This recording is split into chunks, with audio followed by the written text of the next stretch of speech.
There's a lot of ideas out there about how to share the gospel, but just how do we get strategic? In this video, we're going to look at the life of Jesus, go back to the source. How did he strategize around sharing the gospel, and how can you do the same? Coming up. Hey guys, my name is Mark, and I make powerful, practical, strategic content so you can make disciples who make disciples right there in your context. And I want to invite you to subscribe to this channel because I make good stuff, and you don't want to miss this stuff. So get it right there in your inbox and subscribe to the channel, ring the bell so you don't miss out on a video.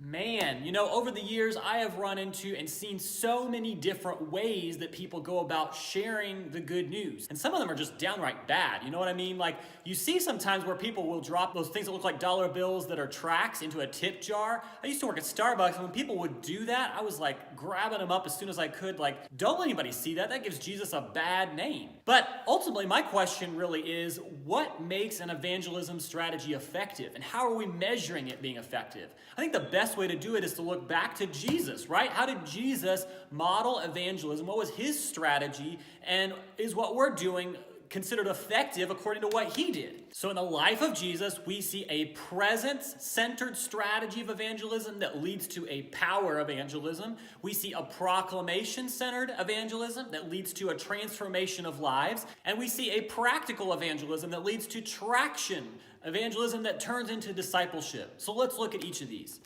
In Matthew 4, it says that Jesus, he went throughout all Galilee, teaching in their synagogues and proclaiming the gospel of the kingdom and healing every disease and affliction among the people. Jesus modeled staying connected to his Father's presence, doing what he saw his Father doing, saying what he heard his Father saying, and in that bringing the power of God to bear in the situation, and saw healing after healing as a result. This power of God confirmed and pointed to the reality of the message that he began to proclaim. Jesus truly was king. So, number two, he proclaimed this message, and that proclamation which brought about the lordship of Jesus in the hearts of the hearers who responded, made space for transformation. Power alone, an experience with God alone, didn't lead to transformation. They needed to have a proclamation, an announcement brought to them that they could say yes to Jesus as king and then begin to respond to him in transforming their whole lives. And then finally, Jesus was practical. We see several chapters later in Matthew 10 as Jesus sends out his own disciples that this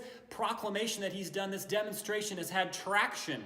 It's had traction in the lives of the disciples that he has modeled it with, such that they can turn around and begin to do the same thing, to go into the other villages ahead of Jesus and proclaim this message, demonstrate this message, and then get results that Jesus got. So we see in the life of Jesus these three things. We see a presence-centered evangelism. He's abiding with his Father such that the power of God comes when he prays.